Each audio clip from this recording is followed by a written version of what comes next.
بسم اللہ الرحمن الرحیم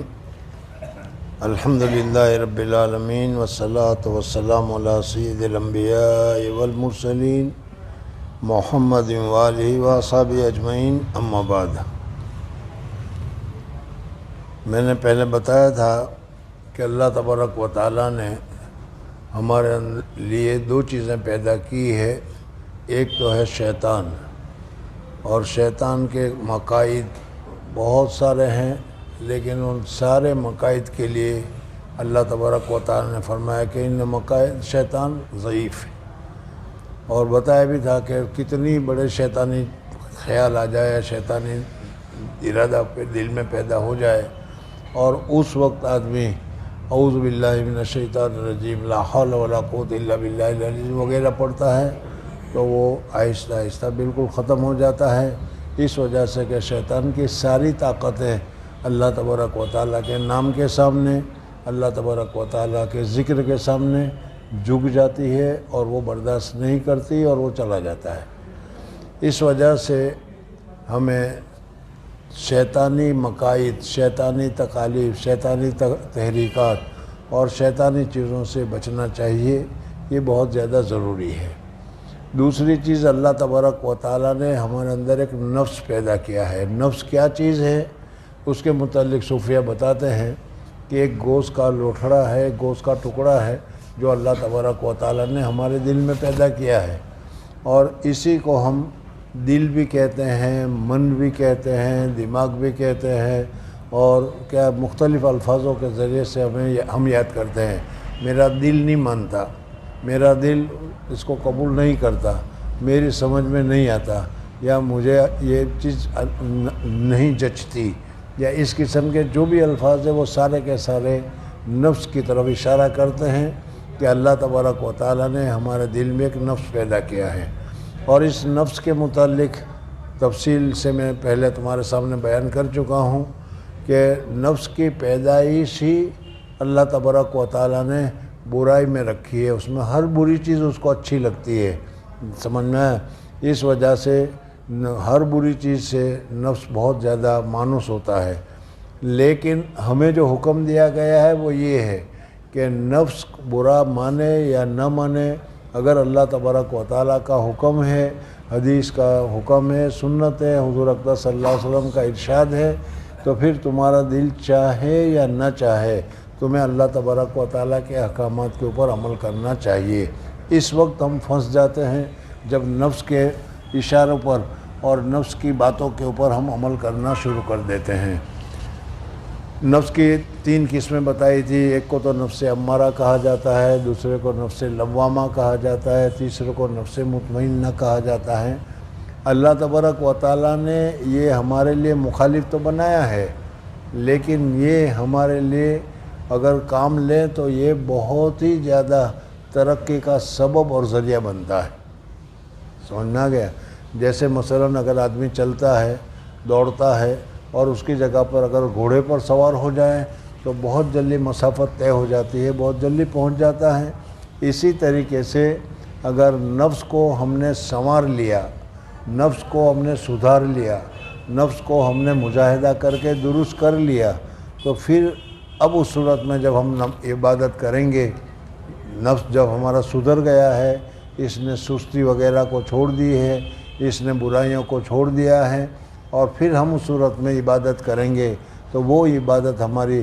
احسان والی عبادت ہوگی، اللہ کی رضامندی والی عبادت ہوگی، اور اللہ تبارک و تعالیٰ کا بہت جلدی قرب حاصل ہوگا۔ اس وجہ سے ہمیں اپنے نفس کا محاسبہ کرتے رہنا چاہیے، اور دیکھنا چاہیے کہ صبح سے لے کر شام تک یا شام سے لے کر صبح تک جو میں کام کر رہا ہوں اس میں نفس کا کتنا حصہ ہے، شیطانیت کا کتنا حصہ ہے، اور اللہ تبارک و تعالیٰ کی اطاعت اور فرما برداری کا کتنا حصہ ہے، سمجھ میں آ گیا؟ اب آدمی جب روزانہ غور کرے گا 10 منٹ 5 منٹ یا کم سے کم رات کو سونے سے پہلے، اب یہ کہ میں تھوڑی دیر سوچ لیتا ہوں کہ آج میں نے نفس کے تابع ہو کر کتنا کام کیا، نفس کی کتنی باتیں میں نے مانی، اور دوسرا ہے کہ نفس کی کتنی باتیں میں نے نہیں مانی۔ نفس کہہ رہا تھا جھوٹ بول، لیکن میں جھوٹ نہیں بولا۔ نفس کہہ رہا تھا کہ سود کے پیسے لے لے، لیکن میں نے اس کو نہیں لیے۔ یہ ساری چیزیں نفس کے محاسبہ کی ہے، اور اس صورت میں اس کو غور کرنا چاہیے اور دیکھنا چاہیے کتنی میں نے عبادت کی، اور عبادت کتنی اخلاص سے کی، کتنی ریاکاری سے کی، میں نے ذکر کیا، کتنا ذکر کیا، اور اللہ تبارک و تعالیٰ کی رضا کے لیے کیا، اور اللہ تبارک و تعالیٰ کی ناراضگی کا کام میں نے اس میں کتنا کیا، ریاکاری سے کیا ہے یا کیا ہے۔ یہ ساری چیزیں جب آدمی غور سے سوچتا ہے تو اس کو سب پتہ چل جاتا ہے۔ اور آپ حضرات تو علماء کرام ہیں، آپ حضرات تو حدیثوں میں، قرآنوں میں ہر چیز کو تفصیل کے ساتھ جانتے ہیں کہ کون سا کام اچھا ہے اور کون سا کام برا ہے۔ بہرحال نفس کا محاسبہ کرنے سے ایک فائدہ تو یہ ہوگا کہ ہم اس نفس کو سدھارنے کی طرف متوجہ کریں گے، اور ہمیں یہ معلوم ہوگا کہ یہ کام ہم نے کیا تھا وہ جذبات میں آ کر کیا، جوش میں آ کر کیا، یا کس طریقے سے کیا، ہمیں یہ کرنا چاہیے یا یہ کرنا نہیں چاہیے۔ اسی طریقے سے حدیث پاک میں بھی حضور اقدس صلی اللہ علیہ وسلم نے فرمایا کہ جس آدمی نے من سلم المسلمون من لسانہ و یدہ، کہ المسلموں سچا مسلمان، پکا مسلمان، کامل مسلمان کون ہے؟ جو اپنے ہاتھ سے اور اپنی زبان سے کسی دوسرے مسلمان کو اذیت نہ پہنچائے۔ تو اس حدیث کی تفصیل تو آپ حضرات جانتے ہیں۔ کہنے کا مقصد یہ ہے کہ ہم سے کسی دوسرے کو اذیت نہ پہنچے۔ آج ہم جو بھی کام کرتے ہیں اس میں آپ غور کرو، دیکھو تو بہت سارے کام ایسے ہیں کہ کچھ نہ کچھ ساتھی کو، کچھ نہ کچھ دوسرے کو نقصان ہوتا ہی ہے، اور ہم نے دوسرے کو نقصان پہنچایا ہی ہے۔ گالی دی ہو، جھوٹ بولا ہو، یا صرف کم سے کم منہ سے ایسا اشارہ بھی کر دیا ہو تو سامنے والے کو اس سے نقصان پہنچتا ہی ہے۔ اور شاعر نے تو آگے تک کہا ہے کہ جراحت السنان لہلتیام، جراحت السنان لہلتیام ما یلتام ما جرح اللسان، یعنی اگر کسی آدمی کو زخم پہنچایا ہے، تلوار کا زخم پہنچا ہے، گولی کا زخم پہنچا ہے، بندوق کا زخم پہنچا ہے، تو وہ زخم تو آج نہ صحیح کل نہ صحیح پرسوں، کسی نہ کسی وقت وہ کیا ہو جائے گا، درست ہو جائے گا، شفا ہو ہی جائے گی۔ وما یلتام ما جرح اللسان،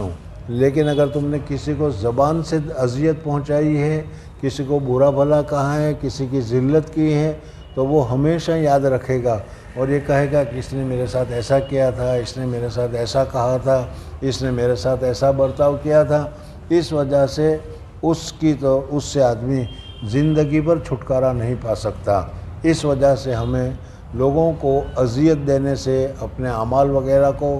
خراب کرنے سے، کسی کو برا بھلا کہنے سے، کسی کی غیبت کرنے، ظاہر بات ہے کہ کسی کی غیبت کرو گے، جب اسے پتہ چلے گا کہ اس نے تمہاری غیبت کی ہے تو اس کا جی برا ہوگا اور اس کو برا لگے گا، گالی دو گے تو اس کو برا لگے گا، پیسے دے لو گے یا چھین لو گے، زمین چھین لو گے، مکان چھین لو گے، یا اس قسم کی چیز کرو گے تو اس کے ذریعے سے سامنے والے کو نقصان ہوگا۔ اور ہر چیز کا گناہ بھی حضور اقدس صلی اللہ علیہ وسلم نے بتایا ہے کہ یہ گناہ کرو گے تو یہ سزا ملے گی، یہ گناہ کرو گے تو یہ سزا ملے گی، یہ گناہ کرو گے تو یہ سزا ملے گی۔ حدیث پاک میں بتایا ہے کہ اگر تم نے کسی کے ایک شبر، ایک بالش زمین بھی چھین لی، تمہاری نہیں تھی لیکن زبردستی تم نے چھین لی، اللہ تبارک و تعالیٰ کے یہاں تمہارے اوپر وہ ساتوں زمین، ایک بالش کی ساتوں زمین کو نکال کر تمہارے گلے پر ڈال دیا جائے گا، اور اس کے بوجھ کی وجہ سے آدمی جہنم میں پہنچے گا۔ بہرحال اس وجہ سے سب سے پہلے تو ہمیں یہ دیکھنا چاہیے کہ میرے کسی کام سے، میرے بولنے سے، میرے دیکھنے سے، میرے ہاتھ سے، میرے پاؤں سے کسی کو کوئی تکلیف نہ پہنچے۔ جیسا میں نے ابھی حدیث ذکر کی تمہارے سامنے کہ المسلم، کامل مسلمان کون ہے؟ حضور اقدس صلی اللہ علیہ وسلم نے بتایا۔ آج ہم سب کے سب اپنے آپ کو مسلمان کہتے ہیں اور الحمدللہ مسلمان ہے ہی، لیکن مسلمانوں کا جو طرز ہے، مسلمانوں کا جو کام ہے، مسلمانوں کی جو کیفیت ہے، وہ کیفیت ہمارے اندر نہیں ہے۔ مسلمان کی کیفیت تو کیا ہے؟ المسلم من سلم المسلمون، جن سے تمام مخلوق اس کی زبان سے اور اس کے ہاتھ سے محفوظ رہے۔ لیکن آج ہماری زبان سے اور ہمارے ہاتھ سے اپنے بھی محفوظ نہیں ہیں اور غیر بھی محفوظ نہیں ہیں۔ اس وجہ سے کامل مسلمان ہم نہیں ہیں۔ اگر کامل مسلمان ہوتے تو کسی کو اذیت نہ پہنچائی جاتی۔ اس وجہ سے آدمی کو یہ دیکھنا چاہیے کہ مجھ سے کسی کو تکلیف تو نہیں پہنچ رہی، میری زبان سے میری بات سے کسی کو تکلیف تو نہیں پہنچ رہی، میرے عمل سے کسی کو نقصان تو نہیں ہو رہا ہے، یا اسی طریقے سے آدمی کو کیا ہے غور کرنا چاہیے۔ اسی کو محاسبہ کہا جاتا ہے۔ حدیث پاک میں بھی حضور اقدس صلی اللہ علیہ وسلم نے فرمایا حاسبو قبل ان تحاسبو، یعنی اللہ جل جلالہ کے یہاں تمہارا حساب کتاب ہو اس سے پہلے تمہیں اپنا حساب کتاب کرنا چاہیے کہ میرے اعمال کیسے ہیں، میرے اخلاق کیسے ہیں، میرے احوال کیسے ہیں، اور مجھ سے لوگوں کو فائدہ پہنچ رہا ہے یا مجھ سے لوگوں کو اذیت پہنچ رہی ہے۔ اگر اذیت پہنچ رہی ہے تو پھر جس چیز سے جس طریقے سے بھی اذیت پہنچ رہی ہو اس سے بچنے کی اور اس کو سدھارنے کی کوشش کرنی چاہیے۔ اور جب اس طریقے سے آدمی اپنے اخلاق کو درست کرے گا تو اس اخلاق کے درست کرنے کے بعد اس کے دل میں نور پیدا ہوگا۔ میں نے جیسے پہلے بتایا تھا کہ اللہ تبارک و تعالیٰ نے جو ہمیں نفس دیا ہے، اس نفس کو مجاہدہ کر کے سدھارنے کی ضرورت ہے۔ اگر تم مجاہدہ کرو گے اور اس کو سدھارو گے تو یہ بہت جلدی سدھر جائے گا،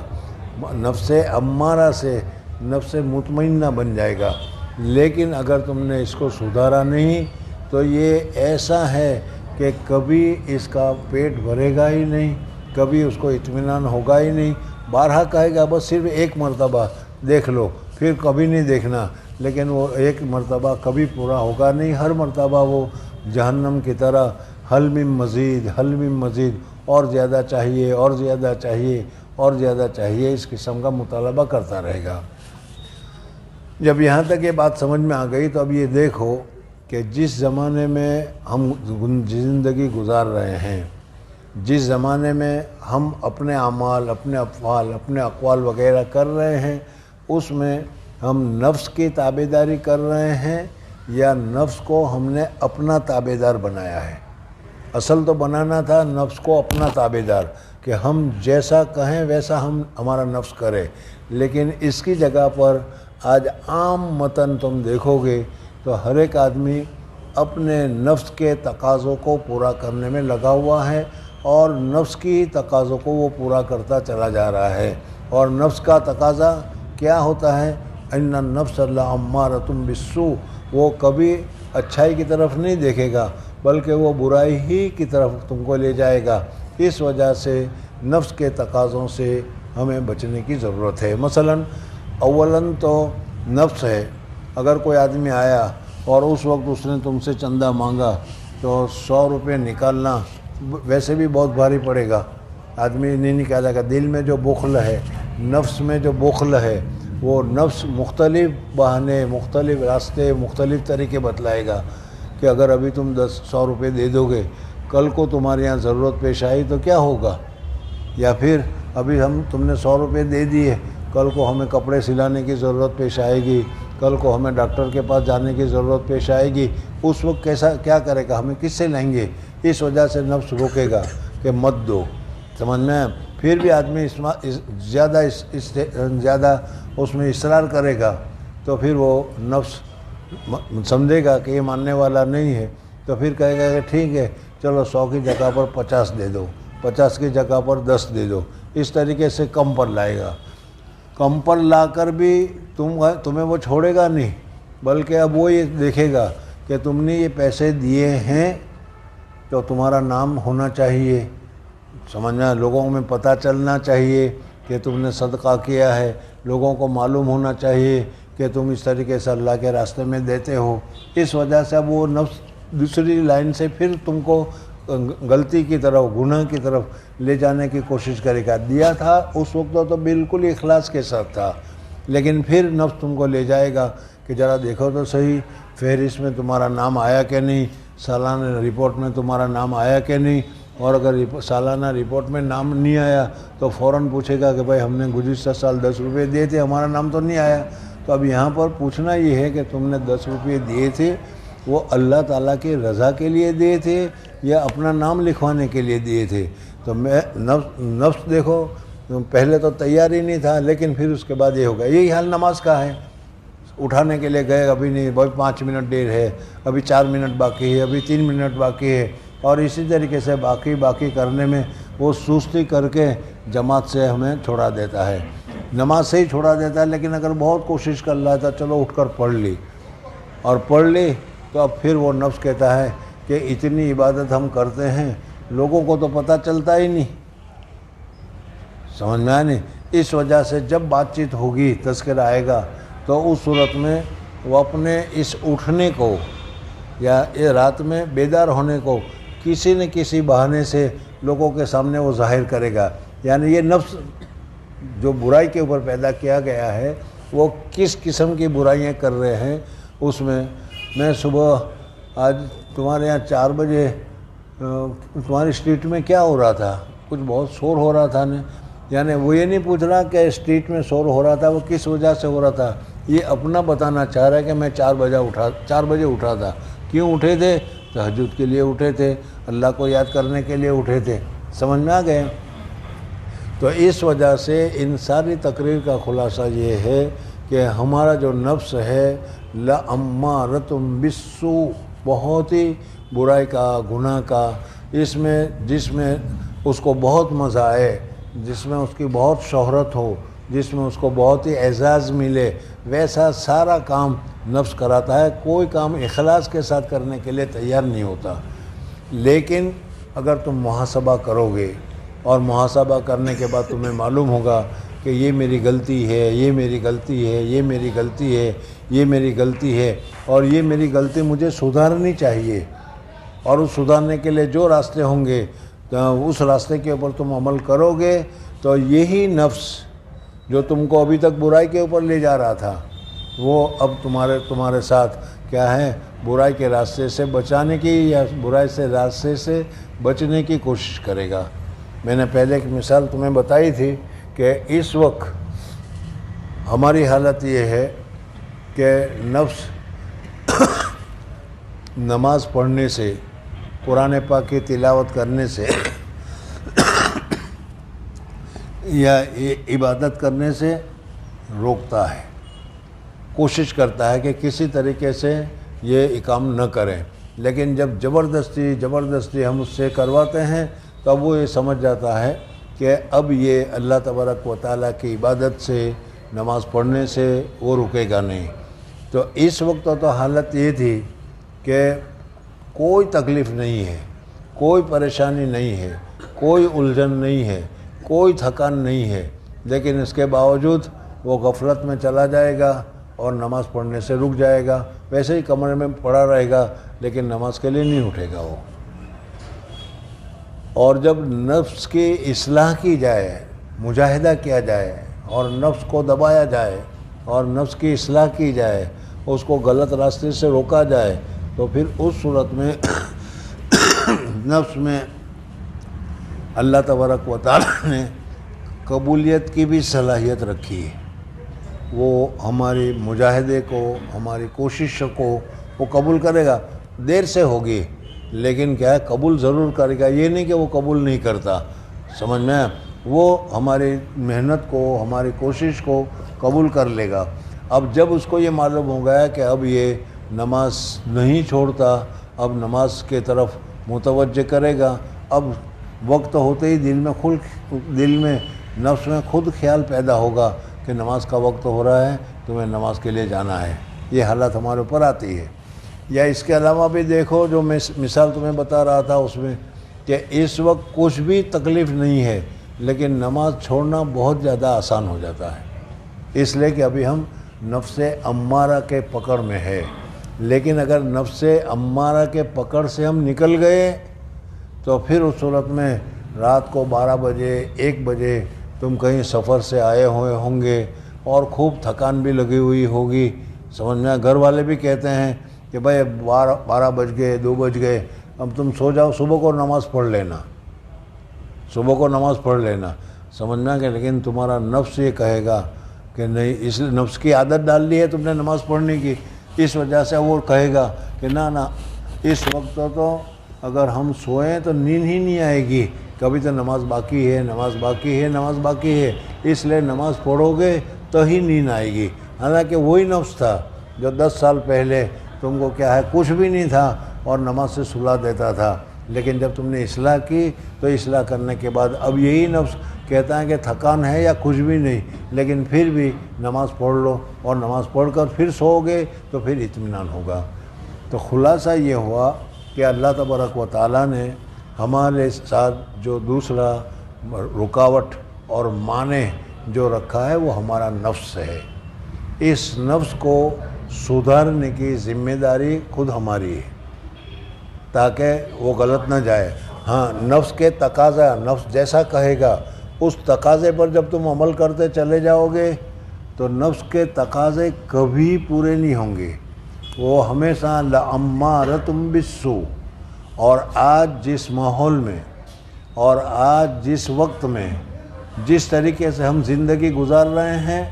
ہم نے نفس کو درست کرنے کا، نفس کو سدھارنے کا کوئی طریقہ اپنایا ہی نہیں، بلکہ نفس چاہتا ہے نماز پڑھنے کے لیے تو مسجد چلے گئے، نفس چاہتا ہے قرآن پڑھنے کے لیے، جی چاہتا ہے تو ہم قرآن پڑھنے بیٹھ گئے، سمجھ میں آئے نہیں؟ تو یہ نفس کے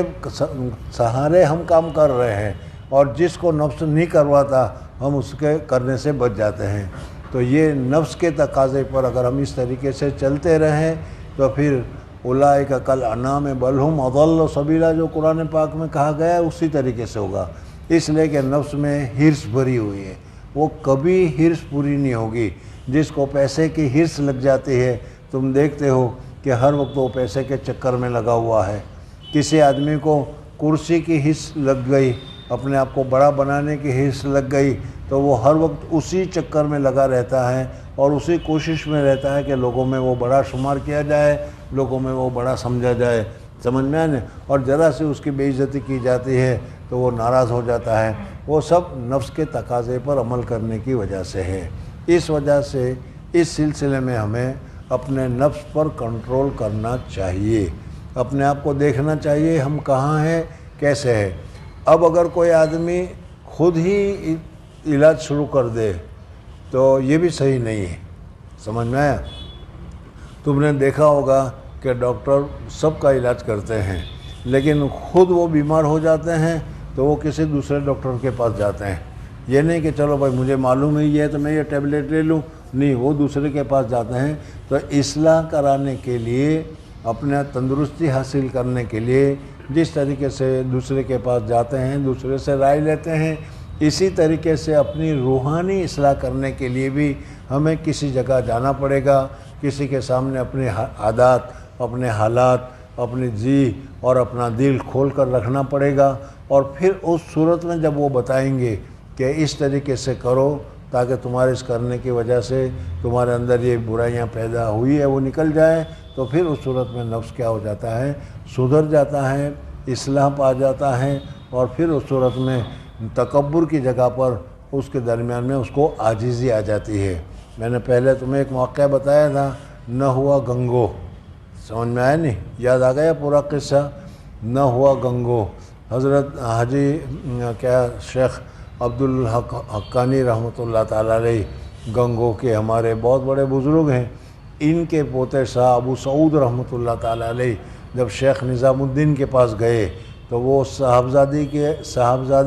کا بھوت تھا، میں کچھ ہوں، ارے میں بزرگوں کا بیٹا ہوں، میں مالداروں کا بیٹا ہوں، میں بڑوں کا بیٹا ہوں، یہ جو خیال تھا ان کے اندر میں تھا۔ تو اس کو نکالنے کے لیے انہوں نے جو طریقہ بتایا تھا 3 سال تک، سمجھ میں آیا، اور وہ پھر 3 سال کے بعد جب ان کی اصلاح ہو گئی اور وہ بھوت جب نکل گیا اور نفس جو قائل ہو گیا، تو پھر اللہ کا ذکر لیتے ہیں کے ساتھ ہی اللہ تبارک و تعالیٰ کے انوارات دلوں میں ایسے پھیل جاتے ہیں کہ آدمی کی ساری برائیاں اس کے ذریعے سے نکل جاتی ہے۔ صحابہ کرام رضوان اللہ تعالیٰ علیہ مجمعین کے حالات کو دیکھ لو کہ کہاں ایک زمانہ تھا کہ لوگوں کو مار جھاڑ کر، کیا ہے، لوگوں سے مال چھین کر وہ خود پیٹ بھرا کرتے تھے،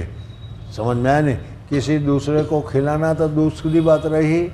اپنی بیٹی کو بھی کہ اس کو کھلانا پڑے گا، اس سے اچھا ہے کہ اس کو زندہ دفن کر دو، وہ زندہ دفن کر دیا کرتے تھے۔ یہ سارے حالات تمہارے سامنے ہیں۔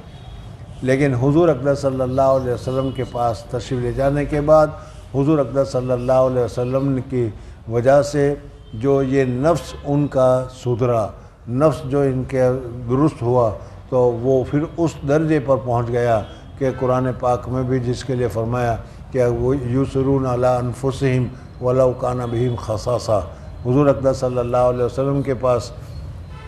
ایک مہمان آیا، حضور اقدس صلی اللہ علیہ وسلم نے کہا کہ بھائی ہمارے آج مہمان ہے، کون اس کو لے جاتا ہے اپنے گھر کھلانے کے لیے؟ تنگی کا دور تھا، تو ایک صحابی کھڑے ہو گئے کہ میں لے جاتا ہوں، اور وہ گھر لے گئے۔ اب وہ گھر ان کو بھی معلوم تھا کہ گھر میں کچھ ہے یا نہیں ہے۔ بیوی سے کہا تو بیوی نے کہا کہ بچے کے لیے تھوڑا سا رکھا تھا کہ بچہ کو کھلائیں گے، باقی ہمارے لیے تو کھانے پینے کا کچھ ہے ہی نہیں۔ تو کہا کہ اچھا ایک کام کرو کہ بچے کو تو بہلا کر پھسلا کر سلا دو، اور تم کھانے کے وقت میں کھانا نکال کر لا کر رکھنا، میں مہمان کے سامنے بیٹھوں گا، اور پھر دیا ان کی روشنی اور اس کے دیٹ کو بلند کرنے کے اعتبار سے تم آ جانا، لیکن بلند کرنے کی جگہ پر کھینچ لینا تاکہ اندھیرا ہو جائے، اور اندھیرا ہو جائے گا تو پتہ ہی نہیں چلے گا کہ کون کھا رہا ہے، کون لقمہ اٹھا رہا ہے، کون نہیں لقمہ اٹھا رہا ہے۔ اور میں مہمان کے سامنے بیٹھ کر منہ چلاتا رہوں گا تاکہ مہمان یہ سمجھے کہ یہ کھا رہا ہے، اور میں نہیں کھاؤں گا، اس لیے کہ تھوڑا سا تو ہے، مہمان کو کافی ہو جائے گا۔ سمجھ میں؟ تو جو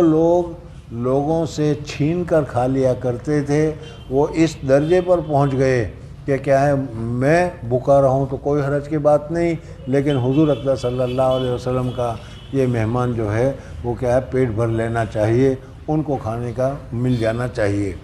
غزوہ یرموک کے موقع پر حضرت شیخ نے بھی واقعہ لکھا ہے کہ جنگ اس زمانے میں مغرب کے وقت جب سورج غروب ہو جاتا تھا تو جنگ بند ہو جاتی تھی۔ آج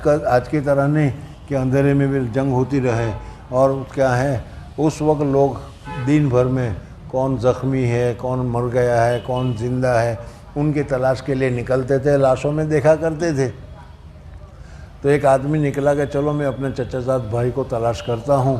آج آیا نہیں، جنگ ختم ہو گئی ہے، آ جانا چاہیے تھا، ہو سکتا ہے کہ ان کو زخم لگا ہو جس کی وجہ سے وہ آ نہیں سکتا ہو، اس وجہ سے مجھے جا کر تلاش کرنا چاہیے، دیکھنا چاہیے۔ اور ساتھ میں اس نے پانی بھی لیا کہ اگر وہ پیاسا ہوگا تو میں اس کو پانی بھی پلا دوں گا۔ یہ جنگ ہوئی تھی، بہت مشہور جنگ ہے یہ، اور یہ اس میں کیا کہتے ہیں، یہ رومان ایمپائر جو ہے، رومی بادشاہ، اس کی کیا اختتام ہوا تھا اس وقت میں۔ بہرحال تو یہ تلاش کرنے کے لیے گیا تو دیکھا کہ بھائی چچا زاد بھائی زخم لگا ہوا ہے، اور زخم لگنے کی وجہ سے وہ پریشان حال ہے۔ انہوں نے جو پانی لے گیا تھا وہ پانی ان کے منہ کے پاس لے گیا کہ چلو پانی پلا دوں، ایک آدھ گھٹ پانی پی لے۔ اتنے میں قریب سے کسی کے کراہنے کی آواز آئی، اور اس کراہنے میں اس نے پانی مانگا۔ ظاہر بات ہے کہ زخمی ہوگا تو یہی ہوگا۔ تو اس نے اپنے بھائی کو اشارہ کیا کہ پہلے اس کو پلاؤ۔ وہ اس کو پلانے کے لیے گیا، جب اس کو پلا رہا تھا کہ تیسری جگہ سے آواز آئی پانی کی، تو وہ تیسری جگہ پر پلانے کے لیے گیا۔ دوسرا نے بھی نہیں پیا پہلے، کہ نہیں بھائی پہلے اس کو، میرے بھائی کو پلاؤ، وہ بہت پیاسا معلوم ہوتا ہے، اس کی آواز آ رہی ہے۔ دیکھو یہ جذبہ، یعنی نفس کا اتنا اصلاح کر لینا کہ وہ اپنے آپ کو بھول جائے اور اپنے بھائی کو یاد کرے، یہ جذبہ ہے جو کیا ہے، حضور اقدس صلی اللہ علیہ وسلم نے صحابہ کرام رضوان اللہ تعالیٰ علیہ مجمعین میں پیدا کیا تھا۔ سمجھ میں آ گیا؟ آج کے حالات میں تم دیکھو کہ ہم نے نفس کی اطاعت میں کیا کیا، سمجھ میں؟ دوسرا بھائی نہیں، ایک ماں باپ کے لڑکے، ایک لڑکا یہاں ہے، دوسرا لڑکا باہر ہے، تو یہاں والا جو ہے وہ ساری زمین خود ہی ہڑپنے کی کوشش کرتا ہے، میرے بھائی کو کیا ہے کچھ نہیں دینا، میرے بھائی کو بھوکا مر جائے تو مر جائے، میں بھوکا نہیں مرنا چاہیے۔ آج اس حالت کے اوپر ہم آ گئے ہیں، سمجھ میں آ گیا؟ تو حضور اقدس صلی اللہ علیہ وسلم نے جس حالت پر ہمیں چھوڑا تھا آج وہ حالت نہ ہے۔ اگر ہم نے اس حالت کو پیدا کیا تو اللہ تبارک و تعالیٰ کی طرف سے ہمارے دل میں رحم نازل ہوگا۔ ایک بھائی کے دوسرے بھائی پر حق ہے، ایک مسلمان کے دوسرے مسلمان پر حق ہے، اس کا خیال ہمیں آئے گا اور صرف اپنا نہیں ہوگا۔ بہرحال یہ یرموک والے واقعے میں کیا ہے، وہ تیسرے کو پانی پلانے گیا، اتنے میں اس کی موت آ چکی تھی، اس کا انتقال ہو گیا۔ وہ جلدی سے دوسرے کے پاس آیا کہ اس کو پانی پلا دوں، دیکھا تو وہ بھی وفات پا چکا تھا۔ جلدی سے اپنے چچا زاد بھائی کے پاس پہنچا، وہاں جا کر دیکھا تو وہ بھی وفات پا چکا تھا۔ یعنی انتقال کے وقت بھی ان کا جذبہ یہ تھا کہ میرا بھائی پیاسا نہ مرے، میں پیاسا مر جاؤں تو کوئی حرج کی بات نہیں، لیکن میرا بھائی کو پیاس میں مرنا نہیں چاہیے، اس کو پہلے پلاؤ۔ سمجھ میں آ گیا؟ تو حضور اقدس صلی اللہ علیہ وسلم نے ہمیں جو تعلیم دی، ہمیں جو تربیت دی، وہ تربیت اس طریقے سے دی۔ اور اس صورت میں نفس کے یہ تمام جراثیم،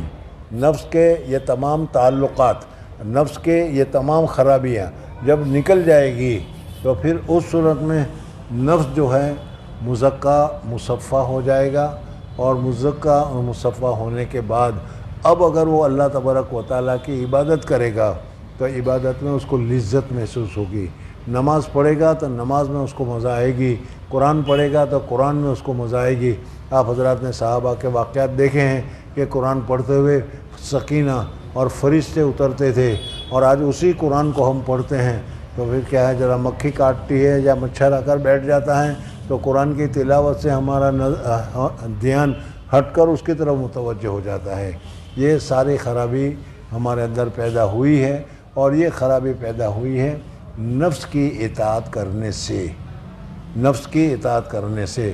شیطان سے بھی زیادہ نقصان اس وقت ہم کو نفس پہنچا رہا ہے۔ اس وجہ سے ہمیں اپنے اس نفس کی اصلاح کی کوشش کرنی چاہیے، اور ہمارے اندر جو نفس جو امارۃ بالسوء ہے، ہر برائی کا وہ ہمیں حکم کرتا ہے، ہر برائی کی طرف متوجہ کرتا ہے، اس کو درست کر کے اسی نفس کو ایسے درجے پر پہنچانا چاہیے جس درجے میں قرآن پاک میں بتایا ہے کہ نفس المطمئنہ کے متعلق، یا ایتھا النفس المطمئنہ ارجعی الی ربک راضیۃ مرضیہ۔ تو پھر اس صورت میں جب ہم اللہ تبارک و تعالیٰ کے حضور میں جائیں گے تو ہمارا نفس بھی اللہ تبارک و تعالیٰ کی ملاقات کا متمنی ہوگا، دنیا چھوڑنے کا غم نہیں ہوگا،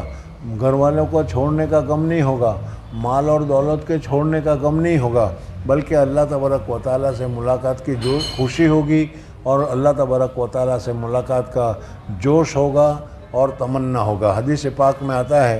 کہ کافرین کی جب روح نکلتی ہے تو وہ فرشتے اس کو کھینچتے ہیں، لیکن وہ عذاب کے فرشتے ہوتے ہیں، وہ دیکھتی ہے روح کہ اب مجھے لے جائیں گے تو اس جگہ پر جانا پڑے گا، وہ نکلتی نہیں اور پھر اندر گھس جاتی ہے، تو پھر کھینچتے ہیں، پھر نکالتے ہیں، پھر کھینچتے ہیں، پھر نکالتے ہیں، اتنی مشقت سے ان کی جان نکلتی ہے۔ اور ایمان والوں کی جو جان ہے، سمجھ میں اس ایمان والوں کی جان کے لیے یہ بتایا گیا ہے کہ فرشتے آتے ہیں ان کے پاس، 500 فرشتے آتے ہیں، اور ہر فرشتہ الگ الگ اس کو ایک خوشخبری سناتا ہے، اللہ تبارک و تعالیٰ نے تیرے لیے یہ کیا ہے، دوسرا کر کہتا ہے کہ اللہ تبارک و تعالیٰ نے تیرے لیے محل تیار کیا ہے، اللہ تبارک و تعالیٰ نے تیرے لیے یہ حور تیار کی ہے۔ 500 فرشتے الگ الگ خوشیاں اور چیزیں بتاتے ہیں۔ اس کی روح جلدی سے کیا ہوتی ہے کہ میں کب نکلوں اور یہ چیزیں مجھے ملے، اور سب سے زیادہ تو اللہ کے ساتھ محبت ہوتی ہے، اللہ کے ساتھ تعلق ہوتا ہے، اس وجہ سے وہ اللہ کے ملنے کے لیے روح، جیسے بال جو ہوتا ہے آٹے میں آیا ہوا ہو اور اس بال کو نکال لو تو آسانی کے ساتھ بال نکل جاتا ہے، اسی طریقے سے اس کی روح آسانی کے ساتھ نکل جاتی ہے۔ اللہ جل جلالہ امن والو ہمیں بھی اسی طریقے سے اپنے نفس کے اوپر کنٹرول نصیب فرمائے، لیکن اس نفس کے اوپر کنٹرول کرنے کے لیے کچھ محنت کرنے کی ضرورت پڑتی ہے اور کچھ اصلاح کرنے کی ضرورت پڑتی ہے۔ اگر ہم اصلاح کی لائن کو اختیار کریں اور اپنے برے اخلاق کو، بری عادات کو، بری چیزوں کو نکالنے کا عزم مصمم کریں تو پھر اس صورت میں اس برائیوں سے ہم بچ سکتے ہیں۔ اللہ تبارک و تعالی مجھے اور آپ حضرات کو ہر برائیوں سے بچنے کی توفیق عطا فرمائے۔ حضور اقدس صلی اللہ علیہ وسلم کے سنت پر، حضور اقدس صلی اللہ علیہ وسلم کے طریقے پر، حضور اقدس صلی اللہ علیہ وسلم کے بتائے ہوئے راستے پر چلنا ہمارے لیے آسان فرمائے، اور اسی پر چلتے چلتے اللہ تبارک و تعالی ہمارے ایمان کو کامل فرمائے اور کامل ایمان کے ساتھ اس دنیا سے جانا نصیب فرمائے۔ سبحان اللہ و بحمدہ، سبحانک اللہم و بحمدک، نشہد ان لا الہ الا انت، نستغفرک و نتوب الیک۔